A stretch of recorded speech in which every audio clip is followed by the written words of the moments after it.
Hello friend, मैं विशाल। आज हम क्लास 12 का चैप्टर 1 एनपीओ डिस्कस करेंगे। NPO in this is not for profit organization. बच्चों को इसमें बहुत ज़्यादा दिक्कत आती है। बच्चे कहते हैं बहुत टिपिकल चैप्टर है या बहुत ही ज़्यादा सब बच्चे मतलब सबको ज़्यादा बहुत दिक्कत आती है। बट इसमें दिक्कत इसलिए आती है कि आप सब्स्टिट्यूशन के 3 की समझते नहीं हो, ना ही कोई टीचर से करवाता है। सिर्फ हाँ बुक का क्वेश्चन रटा जो भी है खुद पढ़ के आते होंगे जो भी, और नॉर्मली करवा देते हैं, जिसकी वजह से आप लोगों को दिक्कत आती है। ठीक है, तो वो तो क्वेश्चन नॉर्मली रट के आते हैं और ये क्वेश्चन करवा देते हैं और बोलते हैं कि हाँ ऐसे होगा ऐसी होगा, ये कंडीशन ऐसे होगा। बट मेनली इसमें क्या है, सारा फॉर्मेट एक जैसा ही होता है। मेन यहाँ पे सब्स्टिट्यूशन के 3 केस होते हैं। वो 3 केस अगर समझ लिया आप लोगों ने तो मुझे नहीं लगता किसी भी टॉपिक में आप कभी भी फंसोगे पूरे एनपीओ में। देखते हैं आप लोगों ने मेरे ख्याल से फाइनल अकाउंट तो पढ़ा ही हुआ क्लास 11th में, फाइनल अकाउंट।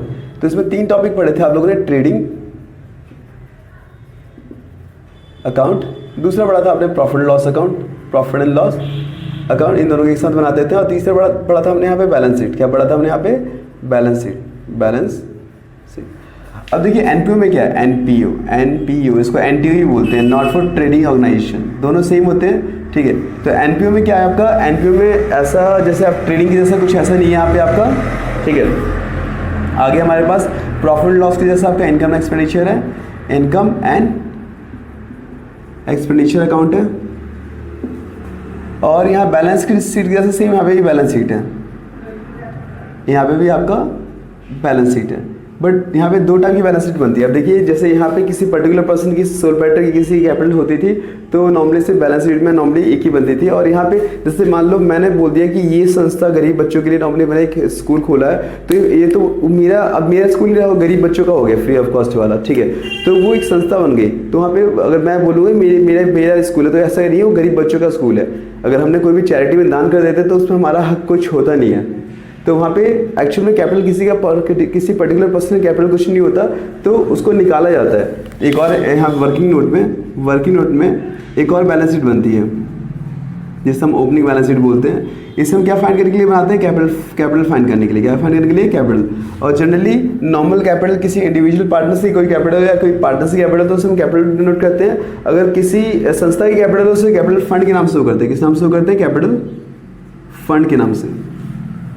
तो थोड़ा सा अब देखो इसमें क्या निकलता था आपका, नेट प्रॉफिट या नेट लॉस। इसमें उसी को पता क्या कर दिएगा आपका, यहाँ पे कर दिएगा आपका सरप्लस और डेफिसिट।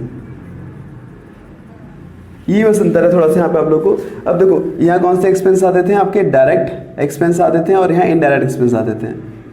ठीक है, मान लो यहाँ वेजेस यहाँ आता था, यहाँ वेजेस आता था, यहाँ सैलरी आती थी, और यहाँ वेजेस तो सैलरी सब एक में ही आता है आपका। ये चीज़ ध्यान देना आप लोगों को। मतलब इन दोनों को कॉम्बो करके बस ऐसे बना दिया गया आप लोगों को। इतना कुछ खास नहीं है, इसको मैं इतना इजी बना दूंगा ना कि आपको एक एक पॉइंट में भी दिक्कत नहीं आएगी आप लोग को, एक एक पॉइंट में भी। तो इसलिए वीडियो के एंड तक बने रहिए।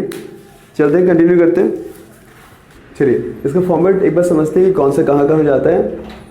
ठीक है, तो क्वेश्चन में हमारे पास क्वेश्चन रिसिप्ट्स और पेमेंट अकाउंट ऑलरेडी क्वेश्चन में गिवन था, हमारा क्वेश्चन होता है। और ये 3 चीज़ निकालने होते हैं मैक्सिमम। बट हमेशा 12th क्लास में 6 नंबर में क्वेश्चन इनकम एक्सपेंडिचर का ही आता है। बट कॉलेज वालों के लिए काम आ जाएगा कि बैलेंस शीट में क्या क्या आता है, कैसे कैसे नहीं आता, उसके लिए अलग से वीडियो बना दूँ कॉलेज वालों के लिए। ठीक है, तो यहाँ पे इनकम एक्सपेंडिचर आपको मेनली फोकस आपका इनकम एक्सपेंडिचर पर करना है आप लोग को। यहाँ से 6 नंबर से क्वेश्चन आता ही आता है, फिक्स सही है। तो देखिए क्वेश्चन में गिवन क्या होता है, यहाँ पे टू बैलेंस बीडी। तो इसका मतलब होता है cash in hand, cash at bank. क्या होता है? कैश इन हैंड और कैश एट बैंक ओपनिंग वाला। इसके अलावा आता है हमारे पास आपका आपका ये पर्टिकुलर नहीं होता, यहाँ पे आपका रिसिप्ट होता है। ये आपका क्या होता है? आपका रिसिप्ट। और यहाँ पेमेंट होता है। यहाँ क्या होता है हमारा, मैंने गलती से पर्टिकुलर लिख दिया, यहाँ होता है हमारे पास पेमेंट। क्या होता है? पेमेंट। तो यहाँ पे आता है हमारे पास आपका रेवेन्यू रिसिप्ट्स और कैपिटल रिसिप्ट्स। अभी समझाऊंगा कि दोनों होते क्या अच्छे से, कि आपको कभी डाउट होगा ही नहीं इसमें आपको, कि बुक में जो फॉर्मेट दे रखे हैं उसमें कंबाइंड दे रखे, पता नहीं चल पाया कौन सा रेवेन्यू कौन सा कैपिटल है। और यहाँ आता है बाय आपका capital payment by revenue payment. इसके अलावा यहाँ आता है बाय बैलेंस सीडी। यहाँ पे कैसे बैंक ही आता है, दोनों में से कुछ ना दे तो बैंक मान के चलते हैं। अब चलिए सबसे पहले समझाता हूँ आप लोगों को रिवेन्यू पेमेंट, कैपिटल पेमेंट क्या है। तो ये सब पहले एग्जांपल देके समझाता हूँ आप लोगों को। मान लीजिए मुझे एक बिजनेस खोलना है, मैं बुक बना के नॉर्मली मार्केट में छापता हूँ, ठीक है, बुक बना के प्रिंटिंग करके मार्केट में बेचता हूँ। तो मैं क्या करता हूँ, बुक बनाने के लिए जो रॉ मटेरियल खरीदता हूँ उसे बोलते हैं रिवेन्यू पेमेंट, क्लियर है।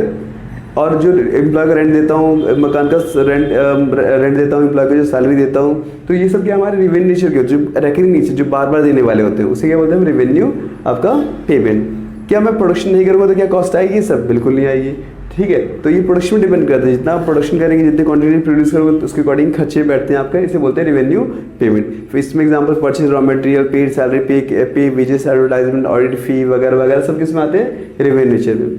और कैपिटल नेचर क्या होता है? जो फिक्स होता है। जैसे मान लीजिए मैंने कोई संस्था खोला, उसमें नॉर्मली लैंड बिल्डिंग लगा दिया, फर्नीचर लगा दिया, कैपिटल बुक्स लगा दिए बच्चों को पढ़ने के लिए, या कोई भी इक्विपमेंट्स लगा दिए, तो हमारे किस नेचर के होते हैं? कैपिटल नेचर के होते हैं। किस नेचर के होते हैं? हमारे कैपिटल नेचर के होते हैं, ठीक है। तो उसे हम कैपिटल पेमेंट बोलते हैं कि मतलब हमने फर्नीचर खरीदा, लैंड बिल्डिंग खरीदा, तो हमारी कैपिटल पेमेंट है। जो फिक्स नेचर की है, जिनकी यूज़ 1 साल ज़्यादा होता है, उसे क्या बोलते हैं? हम कैपिटल पेमेंट। उसके बाद हमारा रेवेन्यू रिसिप्ट्स। तो रेवेन्यू रिसिप्ट्स क्या होता है कि मान लीजिए जो मैंने प्रोडक्शन किया उसको बेचा, जैसे कि मान लो सेल किया, तो उससे जो पैसा है वो हमारा रेवेन्यू रिसिप्ट्स कराएगा आपका। या मैंने कोई सब्सक्रिप्शन चंदा रिसीव किया तो वो भी मेरे किस में आएगा? रेवेन्यू रिसिप्ट्स में आएगा। या किसी बंदे ने मुझे डोनेशन दिया तो भी किस में आएगा? आपका रेवेन्यू रिसिप्ट्स में आएगा आपका। और कोई स्पेसिफिक नेचर का जो वन टाइम होता है उसे बोलते हैं कैपिटल रिसिप्ट बोलते हैं। जैसे मान लो मैंने लाइफ मेंबर से फी रिसीव करी, इस कॉल्ड आपका कैपिटल रिसिप्ट्स। या मैंने कोई फंड, स्पेसिफिक फंड या कोई स्पेसिफिक डोनेशन मैंने रिसीव किया, वो सब किस में आते हैं? कैपिटल रिसिप्ट्स में आते हैं, ठीक है। ये थोड़ा समझना आप लोगों को, या अदरवाइज मैं क्वेश्चन समझाऊंगा उसमें तो आपको बता ही दूंगा। अदरवाइज ये आपका कॉन्सेप्ट क्लियर होगा ना, रिवेन्यू कौन सा है, कैपिटल कौन सा है, रेवेन्यू पेमेंट कौन सा है, रेवेन्यू आपका रिसिप्ट्स कौन सा है, ये सब क्लियर है तो आप कहीं नहीं फंसोगे आप लोग। तो ध्यान देना, जितनी भी रिवेन्यू पेमेंट होती है इधर आ जाती है। टू आपका रिवेन्यू ये हो गया हमारे पास आपका पेमेंट, रिवेन्यू पेमेंट। और यहाँ देखिए ये रिवेन्यू रिसिप्ट्स यहाँ चली जाएगी बाय रिवेन्यू आपका रिसिप्ट्स, इधर चलेगी। अब फिर दोनों में कंपेयर करोगे, आपको पता है आउटस्टैंडिंग किसी का भी हो, एंड वाला ऐड, बिगनिंग वाला लेस होता है, यहाँ पे आपको याद रखना है आप लोगों को, या क्वेश्चन करूँगा समझा दूंगा आप लोगों को। और प्रीपेड हमारा क्या होता है? आउटस्टैंडिंग ऐड होता है, प्रीपेड लेस होता है। सेम जो हमने फाइनल अकाउंट पढ़ा था वही यहाँ पे आपको समझना है। अब कंपेयर करना दोनों में ज़्यादा कौन सा है। तो मान लेते हैं क्रेडिट वाला ज़्यादा हुआ, डेबिट कम हुआ, तो इसमें से माइनस कर देंगे तो ये हमारा निकलेगा टू सरप्लस। क्या निकलेगा आपका? To surplus. उधर कमी आएगी तो हमारा डेफिसिट निकलेगा। ये आपको ध्यान देना आप लोगों को। उसके अलावा ओपनिंग जो बैलेंस शीट बनता है हमेशा एडिशनल इन्फॉर्मेशन को देख के बनता है। ध्यान दीजिए जो बैलेंस बीडी है सिर्फ यही आता है यहाँ पे, cash in hand, cash at bank. जैसे मान लो कैश इन हैंड और cash at bank, cash at bank मतलब कैश इन हैंड कैश को बोलते हैं, कैश एट बैंक बैंक को बोलते हैं। कौन सा वाला? बीडी वाला आता है, ये डाल दीजिएगा। इसके अलावा कौन सा आता है? जितनी भी एडजस्टमेंट में एसेट्स गिवन होगी, जितनी भी आपकी एडिशनल फॉर्मेशन में या एडजस्टमेंट में आपकी एसेट्स गिवन होगी वही आता है। इसके अलावा और कुछ नहीं देखना आप लोगों को। अगर एडजस्टमेंट लायबिलिटी गिवन तो यहाँ डाल दो, अदरवाइज नहीं गिवन तो इसी को जोड़ दो और इसी को यहाँ लिखो। लायबिलिटी गिवन तो माइनस कर दो, नहीं तो हमारा जो बचेगा ये क्या कहलाएगा? कैपिटल फंड कहलाएगा। क्या कहलाएगा? Capital fund. तो हमारा कैपिटल फंड निकल गया बैलेंस के अकॉर्डिंग। अब जो कैपिटल फंड निकला क्लोजिंग बैलेंस शीट में, इस कैपिटल फंड को डाल देंगे यहाँ पे, कैपिटल फंड डाल देंगे। और जो सरप्लस आए इसे हम ऐड कर देंगे। सरप्लस आए इसे हम क्या कर देंगे? हम इसे हम ऐड कर देंगे, ऐड सरप्लस। करने के बाद डेफिसिट आएगा तो लेस कर देंगे, करने के बाद इस वैल्यू को यहाँ लिख देंगे। इसके अलावा जितनी भी आपकी ध्यान दीजिए, ये जो सीडी वाला कैश और बैंक है, कैश इन हैंड और बैंक वाला, हम कौन सा वाला? ये सीडी वाला जो सीडी लिखा है ना ऊपर आपका, ये वाला है जो यहाँ पे लिखा है। और बीडी ओपनिंग और सीडी क्लोजिंग होता है। और जितनी भी एडजस्टमेंट में एसेट्स होगी तो आएगी एडजस्टमेंट में जितनी भी हमारी क्या होगी? एसेट्स होगी, आएगी। इसके अलावा जितनी भी हमारी कैपिटल पेमेंट होगी ये इसमें ऐड हो जाएंगी। ऐड जितनी भी कैपिटल पेमेंट होगी ये हमारी क्या हो जाएगी? यहाँ पे ऐड हो जाएगी। डेप्रिसिएशन लेस कर देना अगर होगा तो, करने के बाद वैल्यू यहाँ डाल देंगे। और यहाँ पे जितने भी कैपिटल रिसिप्ट्स होंगे यहाँ पे आ जाएंगे। जितने भी कैपिटल रिसिप्ट्स होंगे, कैपिटल जैसे लाइफ मेंबर से फी, कोई चैरिटी, कोई भी डोनेशन, कोई फंड हमारे पास जो स्पेसिफिक नेचर का हो। फिर आप देखोगे दो साइड कंपेयर करोगे, दो साइड क्या आएगा? हमारा इक्वल आएगा। बस यहाँ कुंफू करना है। कुंफू इन द सेंस ध्यान दीजिए, ये आपका रेवेन्यू पेमेंट आपको इधर डालना, जितनी भी रेवेन्यू पेमेंट्स होंगे और जितने भी रेवेन्यू रिसिप्ट होंगे उसको इधर डालना है। इसके अलावा आपको एडजस्टमेंट देखनी है, क्या देखनी है आपको? एडजस्टमेंट। मैंने क्या बताया, चाहे कोई इनकम नेचर का हो चाहे कोई एक्सपेंस नेचर का हो, आउटस्टैंडिंग उसका एंड वाला ऐड, बिगिनिंग लेस, एक चीज याद करना है, चारों अपने यहाँ पे याद हो जाएंगी। और प्रीपेड इसका उल्टा, प्रीपेड क्या होता है? बिगिनिंग ऐड और एंड लेस होता है आपका। तो ये चीज़ थोड़ा सा ध्यान देना आप लोगों को, क्यों होता है ये भी आपको समझाऊंगा अच्छे से, अभी ईयर देके दिखा के समझाऊंगा आप लोगों को। एग्जाम्पल के वर्ड समझाता हूँ जो कि आप लोगों ने क्लास 11th में नहीं पढ़े होंगे, जो एक्सपेंस मतलब आए नहीं होंगे और थोड़े कुछ नए हैं उनको समझाता हूँ। तो इसमें पहला आता हमारा एडमिशन फी। क्या आता हमारा? Admission fee. इसको एंट्रेंस फी भी बोलते हैं, एंट्रेंस फी। अभी एडमिशन फी थी ना कि आप मना है कि मतलब आप लोग मान लो मैं अकेले 2-3 बंदे मिलकर समाज सेवा कर रहे हो, आप लोग आ नहीं सकते, आप लोग भी आ सकते हो इसमें। तो ये इसमें किसी की मतलब ऐसा नहीं होता कि सिर्फ हम कर सकते हैं, जिसका मर्जी हो आप इस संस्था में आके अपना चैरिटी दे के नॉर्मली अपना सब्सक्रिप्शन दे के और कुछ एडमिशन करवा सकता है अपना, कि भाई हम भी दान करेंगे, हम भी समाज सेवा करेंगे। तो एडमिशन फी हमारी किस नेचर की होती है आपकी? ये होती है रेवेन्यू नेचर की। किस नेचर की होती है हमारी? रेवेन्यू, जो बार बार होती है। ये थोड़ी ना कि मतलब सिर्फ 2-4 लोग ही कर सकते हैं, हजारों लाखों कितने भी इसमें इस संस्था को चला सकते हैं। तो उसे बोलते हैं रेवेन्यू रिसिप्ट्स होता है। क्या होता है? Revenue receipts. और ये आपका income expenditure, income and expenditure में किस साइड जाता है? इनकम साइड जाता है। किस साइड जाता है? Income side. क्लियर है? अगर कुछ में स्पेसिफाई कर रखा हो इसे कैपिटलाइज ट्रीट करना तो कैपिटलाइज ट्रीट करना, अदरवाइज कुछ में नहीं बोल रखा तो हमेशा रेवेन्यू रिसिप्ट्स मान के ही चलेंगे। 2 आता है हमारे पास लाइफ मेंबरशिप फी। नाम ही दे रखा है आपका life membership fee, life membership fee, जो लाइफ में 1 टाइम देनी पड़ती है। ठीक है, तो लाइफ में 1 टाइम देनी पड़ती है। लाइफ में हर मेंबर को एक मेंबरशिप पे करनी पड़ती है। जैसे आप लोगों ने क्लब में जो मतलब क्लब में नॉर्मली ज्वाइन करते हैं कोई भी क्लब में, तो उसमें एक लाइफ मेंबरशिप फी देनी ही पड़ती है, लाइफ में एक ही बार देनी पड़ती है। उसके बाद डोनेशन सब्सक्रिप्शन चलता ही रहता है, बट लाइफ मेंबरशिप फी एक ही बार 1 टाइम देना पड़ता है, उसे बोलते हैं लाइफ मेंबरशिप फी। तो ये कैपिटल नेचर की होती है। किस नेचर की होती है? कैपिटल नेचर की। और ये होती है हमारी कैपिटल रिसिप्ट होती है। क्या होती है? कैपिटल रिसिप्ट, जो कि बैलेंस शीट, कौन सी वाली? क्लोजिंग वाली। बैलेंस शीट क्लोजिंग में कहाँ जाता है? लायबिलिटी में जाता है। कहाँ जाता है? आपका लायबिलिटी में। क्लियर है? इसके बाद आपका आता है हमारा थर्ड डोनेशन। क्या आता है? डोनेशन। तो डोनेशन हमारा 2 टाइप का होता है। कितने टाइप का होता है डोनेशन? 2 टाइप का। एक जनरल डोनेशन, एक होता है हमारा जनरल डोनेशन, और एक होता है specific donation, specific donation. Clear है? तो एक जनरल डोनेशन और एक होता है स्पेसिफिक डोनेशन। एग्जांपल के तौर पर समझाता हूँ। मान लीजिए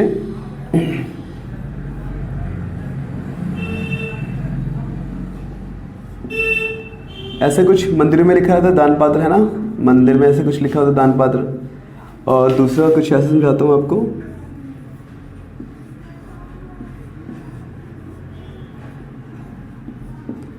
ये भी ऐसे लिखा था, बट यहाँ पे लिखा है कंस्ट्रक्शन ऑफ शिव मंदिर, कंस्ट्रक्शन ऑफ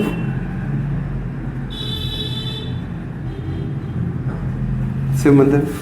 तो देखिए सिर्फ ये मंदिर को रन करने के लिए जो इसमें दिया जाता है उसे दान पात्र बोलते हैं। ठीक है, जैसे कि मान लीजिए आप किसी मंदिर में गए और मंदिर या कहीं भी गए आप लोग, चर्च मस्जिद कहीं भी गए आप लोग, तो इसमें नॉर्मली आपने दान कर दिया, तो इसे क्या बोलते हैं? आपका नॉर्मली दान पात्र होता है, जो मंदिर को रन करने के लिए होता है। जैसे कि मान लीजिए पुजारी अपना खर्चा कैसे चलाएंगे, तो उसके लिए दान पात्र होता है आपका ये। तो ये जनरल डोनेशन होता है। ये थोड़ी ना कि एक बार दे दिया फिर मंदिर का भी मतलब दोबारा देने की जरूरत नहीं पड़ेगी, ऐसा कुछ नहीं होता। तो ये जनरल डोनेशन होता है जो कि कंटिन्यू चलता रहता है आपका। कंस्ट्रक्शन ऑफ शिव मंदिर, मान लो कोई शिव मंदिर बनाने के लिए कंस्ट्रक्शन मतलब कंस्ट्रक्शन के लिए हमने डाल रखा है, तो सबने कंस्ट्रक्शन के तौर पे पैसा डाला। क्या शिव मंदिर बनने के बाद कोई दोबारा इस पर डालेगा? नहीं, क्योंकि स्पेसिफिक डोनेशन है आपका। अब ध्यान दीजिए, इसमें कमी पड़ सकती है तो इसमें नहीं लेते, बट इसमें कमी पड़ सकती है तो हम इससे ले सकते हैं आपका। तो ये हमारे किस नेचर का होता है? तो ये हमारा आपका जनरल नेचर का होता है, जो कि आपका कहा जाता है, या इसे बोलते हैं रेवेन्यू। क्या बोलते हैं हम इसे? रेवेन्यू रिसिप्ट बोलते हैं, जो कि कहाँ पे? Income and expenditure, income and expenditure में इनकम साइड जाता है। मतलब क्वेश्चन में ऐसा है कि सिर्फ नॉर्मल डोनेशन लिखा है तो हम रेवेन्यू मान के चलेंगे। डोनेशन फॉर बिल्डिंग या डोनेशन के साथ कुछ स्पेसिफिक नाम आ गया तो हम स्पेसिफिक डोनेशन मान के चलते हैं। तीसरे क्या मान के चलते हैं? Specific donation. तो स्पेसिफिक डोनेशन आपको पता ही है क्या होता है हमारा? कैपिटल रिसिप्ट्स होता है। क्या होता है? कैपिटल रिसिप्ट्स होता है जो कि बैलेंस शीट, कौन सी वाली बैलेंस शीट, क्लोजिंग वाली, क्लोजिंग बैलेंस शीट में कहाँ जाएगा आपका, ये लायबिलिटी में जाता है। ठीक है, क्लियर आता है आप लोगों को। अगला आता है हमारे पास आपका फोर्थ, आपका आता है लेगेसी। क्या आता है, लेगेसी। बहुत स्कूल के टीचर पता है क्या करवाते हैं बच्चों को, बोलते हैं लेगेसी हमेशा स्पेसिफिक होता है, जो कि गलत है। ठीक है, कि वो बोलते ज़्यादा अमाउंट आएगा तो स्पेसिफिक मान लेना, कम आएगा तो जनरल मान लेना, ये कोई लॉजिक थोड़ी ना बनता है। लॉजिक क्या है दिखाता हूँ आप लोगों को। तो लॉजिक हमारा देखिए आपका एक होता है हमारा journal legacy, journal legacy, journal legacy, और दूसरा होता है स्पेसिफिक लेगेसी। दूसरा क्या होता है हमारे पास आपका specific, specific legacy, specific legacy.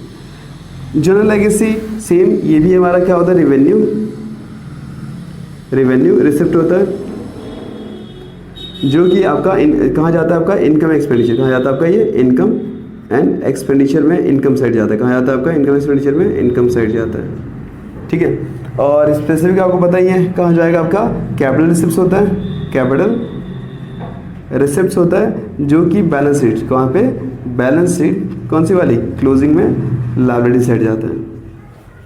Clear है आप लोगों को। अब देखिए डोनेशन लेगेसी में अंतर क्या है, जैसे कि मान लीजिए मैंने बोल दिया ले भाई पैसा पकड़ और जाके गरीबों में दान कर दे, इसका है डोनेशन। मैंने बोला ये ले भाई पैसा जाके गरीबों के लिए बिल्डिंग बनवा दे, हॉस्पिटल बनवा दे, स्कूल्स बनवा दे, तो इसका स्पेसिफिक डोनेशन। मैंने बोला मेरे मरने के बाद ये पैसे का गरीबों में दान कर देना, इसका जनरल लेगेसी। मेरे मरने के बाद गरीबों के लिए हॉस्पिटल बना देना, स्कूल बना देना, कुछ भी खोल देना जिसका स्पेसिफिक पर्पस हो, उसका स्पेसिफिक लेगेसी। मतलब ये जिंदा में अप्लाई होता है, मरने के बाद अप्लाई होता है लेगेसी। यही अंतर है दोनों में।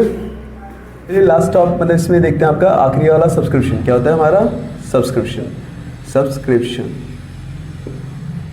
सब्सक्रिप्शन निकालने के तीन मेथड, मतलब तीन मेथड तो अलग हैं, बट ये तो सिंपल आता ही आता है, वो तो कंडीशन अकॉर्डिंग में कराऊंगा आप लोगों को सब्सक्रिप्शन।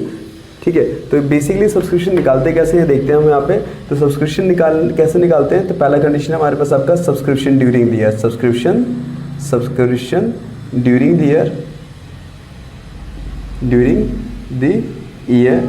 जो भी वैल्यू होगी इसमें हम ऐड क्या करते हैं, ऐड, तो ऐड करते हैं आउटस्टैंडिंग। किसी का भी आउटस्टैंडिंग को एंड वाला ऐड कर देते हैं, और लेस क्या करते हैं हम यहाँ पे, आउटस्टैंडिंग कौन सा वाला, बिगिनिंग वाला। एक चीज़ याद कर लो, आउटस्टैंडिंग एंड ऐड करना है और बिगिनिंग लेस करना है, ये याद रख लो, भूलेंगे नहीं आप लोग। उसका इसका उल्टा एडवांस होता है, एडवांस। एडवांस सब्सक्रिप्शन अगर हमारे पास बिगिनिंग का होगा तो उसे ऐड करेंगे, और एडवांस सब्सक्रिप्शन हमारा आपका कौन सा वाला होगा, एंड वाला होगा, तो उसे हम लेस करेंगे। क्लियर है। इसको जोड़ के आप लोग यहाँ लिख दीजिएगा, इसको जोड़ के आप लोग यहाँ लिख के माइनस करना आप लोग को। आने के बाद जो वैल्यू आएगी ये जाएगी हमारी कहाँ पे, इनकम एक्सपेंडिचर में, इनकम एंड एक्सपेंडिचर में इनकम साइड जाएगी। कहाँ जाएगी आपकी, इनकम साइड। ठीक है, तो ये तरीका है आपका। तो किसी एक चीज़ याद कर लो, आउटस्टैंडिंग किससे का भी हो, एंड वाला ऐड कर दो, चाहे इनकम नेचर का हो चाहे एक्सपेंस नेचर का हो। एंड वाला ऐड, बिगिनिंग लेस, और एडवांस क्या होता है, बिगिनिंग ऐड एंड लेस होता है हमारा। ठीक है, तो ये समझाता हूँ होता क्या है। मान के चलते हैं अभी हमारा चल रहा है 2000 आपका 20 से लेके आपका 21, क्या चल रहा है 2020 से 21, ये हमारा करंट ईयर है। इससे पहले क्या होगा हमारा 19 से 20 होगा, इसके बाद क्या होगा हमारा 2000 आपका 21 से 2022 होगा। तो इसको बोलते हैं हम करंट ईयर। क्या बोलते हैं, करंट ईयर। इसे प्रीवियस ईयर या इसे फ्यूचर ईयर, नेक्स्ट ईयर भी कह सकते हैं हम, जो भी है नेक्स्ट ईयर, फ्यूचर, जो भी कह लो आप, फ्यूचर ईयर जो आने वाला है। ठीक है, तो अगर आपका क्वेश्चन में आउटस्टैंडिंग लिखा है, जैसे कि मान लो बैलेंस शीट के ऊपर डेट लिखी रहती है कि बैलेंस शीट एज ऑन 31 मार्च या रिसीप्ट पेमेंट के साथ भी डेट लिखी रहती है, तो समझ लेना हमारा करंट ईयर है। उस साल की अगर हमारे पास क्वेश्चन में अगर आउटस्टैंडिंग लिखा है तो हमारा कौन सा वाला होता है, एंड वाला। अगर उसे पिछले साल का लिखा है तो आउटस्टैंडिंग कौन सा हमारा, बिगिनिंग है। अगर जो करंट ईयर है उस साल का अगर एडवांस लिखा है, एडवांस या प्रीपेड लिखा है, तो वो हमारा कौन सा होता है, बिगिनिंग। और नेक्स्ट ईयर का लिखा है तो हमारा क्या होता है, हमारे पास एडवांस कौन सा होता है, हमारे पास आपका ये एंड होता है। कौन सा होता है, एंड होता है। क्लियर है आप लोगों को। तो मैंने क्या बताया कि सिर्फ हमें करंट ईयर का देखना, सिर्फ करंट ईयर का, करंट ईयर क्या है उसी को ऐड करता है, बाकी को माइनस कर दो, कि हमें बाकी की जरूरत नहीं पड़ती, बाकी को माइनस कर दो। तो एक तो तरीका मतलब लॉजिकली तरीका ये है कि हम करंट ईयर का ऐड करते हैं, बाकी सबको हम इग्नोर करते हैं, इसलिए हमको माइनस कर देते हैं। ठीक है, तो यही चीज़ हमने यहाँ कर रखा है। देखो, आउटस्टैंडिंग एंड, बिगिनिंग ऐड, और लेस आउटस्टैंडिंग बिगिनिंग, और एंड एडवांस एंड। तो एक तरीका ये है। क्लियर। तो उसका मेन तरीका इसी वजह से हम इसको आउटस्टैंडिंग ऐड करते हैं, बिगिनिंग लेस करते हैं। चलिए, अगर आपको समझ में नहीं आया तो दूसरा तरीका भी आप लोग ऐसे याद कर सकते हो कि आपका दूसरा और subscription, subscription during the year, during the year. ये हो गया। आप लोगों ने क्लास 11th में पढ़ा था आउटस्टैंडिंग ऐड होता है प्रीपेड लेस, तो उसके अकॉर्डिंग चलते हैं हम यहाँ पे। तो ऐड कर देते हैं हम यहाँ पे, क्या करते हैं आउटस्टैंडिंग, क्या ऐड करते हैं आउटस्टैंडिंग। अब इसमें क्या करना है आपको कि हमेशा एंड में से बिगिनिंग को लेस करना है, एंड में से बिगिनिंग लेस का जितना डिफरेंस अमाउंट आएगा यहाँ पे आप लोग ऐड कर देना। और लेस क्या करोगे लेस, तो लेस वहाँ पे प्रीपेड करेंगे, प्रीपेड मतलब एडवांस होता है, प्रीपेड कह लो या एडवांस कह लो, बात एक ही है। इसमें भी सेम एंड में से बिगिनिंग लेस कर दो, करने के बाद जो वैल्यू आएगी उसको आप एडलेस कर दो, तो सेम डिटो अमाउंट आएगा, करके भी ट्राई करना आप लोग। तो यहाँ पे इनकम, ये जो वैल्यू आएगी कहाँ जाएगी, इनकम एंड एक्सपेंडिचर में, किस साइड, इनकम साइड। ठीक है, तो ये कुछ इसका बेसिक था। इसके क्वेश्चन मैं आपको एग्जाम्पल के अकॉर्डिंग समझाता हूँ। पहले केस में क्या दे रखा है, आपके पास आपका रिसिप्ट पेमेंट दे रखा है, यहाँ सब्सक्रिप्शन की वैल्यू दे रखी है, यहाँ चारों वैल्यू दे रखी है, आउटस्टैंडिंग बिगिनिंग का, एंड का, एडवांस बिगिनिंग का, एडवांस एंड का। तो इसकी ट्रीटमेंट कैसे करते हैं। दूसरे केस में दे रखा है हमारे पास आपका सब्सक्रिप्शन दे रखा है, इसमें 3 साल का दे रखा है, प्रीवियस ईयर का, नेक्स्ट ईयर का, करंट ईयर का भी दे रखा है आपका। ठीक है, और टोटल हमारी वैल्यू भी दे रखी है। और नीचे दे रखा है the club has 500 member each paying annual subscription 600 each, और आउटस्टैंडिंग सब्सक्रिप्शन 8000 दे रखा है। ठीक है, तो इस कंडीशन में हम सब्सक्रिप्शन की एंट्री कैसे करेंगे। एक और कंडीशन है, एसएस पेमेंट में दे रखा है, सेम यही क्वेश्चन में यहाँ ले लिया, 3 साल दे रखा है, प्रीवियस ईयर, करंट ईयर और नेक्स्ट ईयर का। और यहाँ क्वेश्चन में लिखा सब्सक्रिप्शन आउटस्टैंडिंग बिगिनिंग का इतना था और एंड का इतना है। तो अगर ऐसे क्वेश्चन आते हैं तो मेनली बच्चे समझ जाते, मतलब कंफ्यूज रहते हैं कि कैसे ट्रीटमेंट होगी। तो ज़्यादातर क्वेश्चन 90% चांसेस फर्स्ट केस के आते हैं, बट इनके भी आने की चांसेस होते हैं। तो हमें तीनों की समझना है कि कैसे इन सब की ट्रीटमेंट कैसे करते हैं, मेन सब्सक्रिप्शन समझना है। और ध्यान दीजिए, आपके 6 नंबर में क्वेश्चन सिर्फ इनकम एंड एक्सपेंडिचर ही आता है, बाकी बैलेंस शीट आती नहीं है। अगर डाउट होगा तो नॉर्मली मैं इसके लिए भी आप वीडियो बनाऊंगा, बट अभी आपका जो फ्लो बनाना है कि इसमें आपका इनकम एंड एक्सपेंडिचर बनाना है 6 नंबर कवर करने के लिए। चलिए यहाँ देखते हैं। तो यहाँ पे क्या करना आपको, यहाँ पे बाय सब्सक्रिप्शन लिखना है। क्या लिखना आपको, बाय सब्सक्रिप्शन। कितनी वैल्यू थी आपकी, 2 लाख। और सबको पता है चारों चीज़ दे रखी है, चारों में से कोई दो भी है तभी भी ट्रीटमेंट ऐसी होगी जब सिंगल सब्सक्रिप्शन होगा हमारा। ठीक है, तो यहाँ पे आउटस्टैंडिंग कौन सा वाला, एंड वाला। सब्सक्रिप्शन का आउटस्टैंडिंग कौन सा वाला, एंड वाला। और लेस कौन सा करते हैं, आउटस्टैंडिंग बिगिनिंग वाला। एक याद कर लेना। एडवांस कौन सा वाला, बिगिनिंग वाला। और एडवांस कौन सा वाला लेस करते हैं, एडवांस कौन सा लेस करते हैं, एंड वाला लेस करते हैं। तो यहाँ आउटस्टैंडिंग एंड का कितना हमारे पास 9000, और आउटस्टैंडिंग बिगिनिंग कितना हमारे पास 5000। तो 5000 माइनस का, अगेन हमारे पास एडवांस, हमारा बिगिनिंग कितना है 3000, और एडवांस एंड का कितना है 9000, सॉरी 4000। एडवांस हमारा एंड कितना गया 4000। तो 9 से 9 गया तो कितना बचा 2 लाख आपका 3000। तो सब्सक्रिप्शन की एंट्री कुछ ऐसे होगी। इन चार में से कोई भी दो भी दी हुआ तो नॉर्मल आपको ऐसे ट्रीट करना है आप लोगों को। हाँ, मेंबर वाले में कैसे ट्रीट करना है, नॉन मेंबर वाले में कैसे ट्रीट करना है। तो देखिए यहाँ पे 3 साल गिवन होता है। कितने साल गिवन होता है, 3 साल। तो हटा देंगे बाय सब्सक्रिप्शन, बाय। और ध्यान देना क्लास 12 आपको पिछली बार भी नॉर्मली सिर्फ इनकम एक्सपेंडिचर आता था, बैलेंस शीट नहीं आती थी। प्रैक्टिस फालतू में टाइम वेस्ट मत करना, क्लियर है। आपको सिर्फ अपना फ्लो किससे बनाना है, सिर्फ इनकम एक्सपेंडिचर फ्लो बनाना है आप लोगों को। तो सब्सक्रिप्शन कितने की वैल्यू थी हमारी 2,80,000 की। इसके साथ मैं आपको एग्जांपल भी दूंगा, पहले सब्सक्रिप्शन केस जाने के बाद फिर आप देख रहे हैं कि ऑलमोस्ट क्वेश्चन आप खुद ही कर लोगे आप लोग। तो देखिए आप लोग सब्सक्रिप्शन कितना था हमारे पास 2,80,000, करंट ईयर का हमारा कितना था 2,80,000। अब देखिए क्वेश्चन में लिखा है 500 मेंबर थे, हर मेंबर कितना पे कर रहा है 600 रुपये। तो 6 5 30, ये टोटल हमारा टोटल में कितना आ जाएगा 3 लाख आ जाएगा। और इनके बीच में गैप कितने का 20,000 का। तो ये जो निकला ये क्या निकला आपका, ऐड करेंगे आउटस्टैंडिंग एंड वाला। कौन सा निकला आपका, आउटस्टैंडिंग एंड वाला। तो ये कब काम आता है, बैलेंस शीट बनाते समय काम आता है आपका। ये outstanding and closing balance sheet में लिखते हैं। और यहाँ देखते हैं कि आउटस्टैंडिंग हमारा बिगिनिंग का कितना था आपका 8,000 और मिला कितना 6,000। 2,000 का डिफरेंस भी एंड वाले में ऐड करते हैं, बिगिनिंग में इतना डाल देंगे। ये सब तो पता है ना आप लोगों को। एडवांस देखो जितने भी इनकम नेचर की आउटस्टैंडिंग होती है हमारी एसेट्स होती है, और एक्सपेंस नेचर की आउटस्टैंडिंग हमारी लायबिलिटी होती है। और जितने भी इनकम नेचर का एडवांस हमारी लायबिलिटी होती है, और इनकम नेचर की एक्सपेंस हमारी क्या होती है आपकी सॉरी प्रीपेड हमारी क्या होती है एसेट्स होती है। मतलब उल्टा होता है थोड़ा सा, इनकम नेचर की आउटस्टैंडिंग हमारी एसेट्स होती है, और इनकम एक्सपेंस नेचर की आउटस्टैंडिंग हमारी लायबिलिटी होती है। तो ये जो आउटस्टैंडिंग है ना, आउटस्टैंडिंग सब्सक्रिप्शन चंदा हमें मिलना है तो हमारा इनकम है ये, तो उसकी आउटस्टैंडिंग हमेशा क्या होती है एसेट्स होती है। बच्चे कंफ्यूज रहते हैं कि एसेट्स क्यों डालते हैं। तो सिर्फ एक यूनिक आपको सिर्फ सब्सक्रिप्शन नहीं मिलता है जिसकी आउटस्टैंडिंग हमारी क्या होती है एसेट्स। क्यों, क्योंकि ये इनकम नेचर का होता है। यहाँ तो कोई दिक्कत है आप लोगों को इस केस में। यहाँ ये भी किस में बच्चे बहुत फंसते हैं। मेंबर वाला तो काफ़ी ईजी है, कुछ नहीं करना, बस आपको मेंबर से कितना पेइंग कर रहा है उसको यहाँ डाल देना, इनके बीच का डिफरेंस आउटस्टैंडिंग निकल जाता है। कौन सा, एंड वाला। थर्ड केस में बाय सब्सक्रिप्शन कितना मेन करंट ईयर की वैल्यू कितनी थी हमारी 2,80,000, क्लियर है। अब यहाँ सिर्फ 2 दे रखा था, सिर्फ 2 की ट्रीटमेंट होगी एडिशनल फॉर्मेशन में। आउटस्टैंडिंग कौन सा वाला, एंड वाला, और लेस कर देंगे कौन सा, आउटस्टैंडिंग बिगिनिंग वाला। बहुत बच्चे गलती क्या करते हैं, यही अमाउंट यहाँ डाल देते हैं, जो कि गलत है। अब देखिए आउटस्टैंडिंग बिगिनिंग कितना था, 20,000, ऑलरेडी कितना मिल चुका है, 6,000।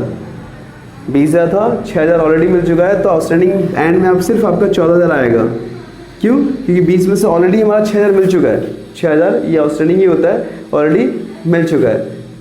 और आउटस्टैंडिंग एंड में कितना हमारा 15,000, तो 14 में से 15 में 14 के 1 यानी कि 2,81,000। बस ट्रीटमेंट ये करनी है कि आउटस्टैंडिंग बिगिनिंग का कितना था और कितना ऑलरेडी मिल चुका है, तो जितना डिफरेंस अमाउंट है उसी को आपके यहाँ ट्रीट करते हैं और फालतू को ट्रीट नहीं करते हैं। तो ध्यान दीजिए, दोबारा रिकॉल करवा रहा हूँ। ये नॉर्मल केस है, इसमें सिर्फ सब्सक्रिप्शन दे रखा है, 4 वैल्यू दे रखी है। 4 नहीं दिया और 2 भी गिवन हो तो ट्रीटमेंट कुछ ऐसी होती है सिंगल सब्सक्रिप्शन में। और सबको पता है कि आउटस्टैंडिंग सब्सक्रिप्शन बिगिनिंग का ओपनिंग एसेट्स में जाता है और क्लोजिंग का क्लोजिंग एसेट्स में जाता है। आपका एडवांस लाइबिलिटी में ओपनिंग का ओपनिंग में जाता है, क्लोजिंग का क्लोजिंग में जाता है। इस वाले केस में मेंबर लिखा रहता है, तो मेंबर के अकॉर्डिंग ट्रीट करते हैं, करंट के अकॉर्डिंग कितना मिल रहा है और इतने मेंबर थे कितना पे कर रहे हैं, तो टोटल जोड़ के आपकी वैल्यू यहाँ डाल देंगे। तीसरे केस में क्या करते हैं आपका कि ये करंट की वैल्यू तो लेते हैं और जो भी नीचे ट्रीटमेंट दे रखा है उसको, जैसे आउटस्टैंडिंग एंड और बिगिनिंग दे रखा है, तो बहुत बच्चे करते हैं आउटस्टैंडिंग एंड पूरा 20,000 डाल देते हैं, सॉरी बिगिनिंग 20,000 डाल देते हैं और एंड 15,000 डाल देते हैं, जो भी क्वेश्चन में गिवन हो, जो गलत है। क्यों, क्योंकि ये जो 20,000 में से ऑलरेडी हमारा 6,000 मिल चुका है, तो जितना डिफरेंस अमाउंट बचेगा वो हमारा आउटस्टैंडिंग है। तो ये 3 अलग अलग केस हैं, इनको अच्छे से कीजिएगा, तो मुझे लगता है कि क्वेश्चन में आपको कहीं भी थोड़ी सी भी प्रॉब्लम होगी। मेन ऑलमोस्ट ये 3 केस समझाते ही नहीं, जिसकी वजह से बच्चों को हमेशा प्रॉब्लम आती रहती है इस चैप्टर में और बोलते हैं बहुत टिपिकल चैप्टर है।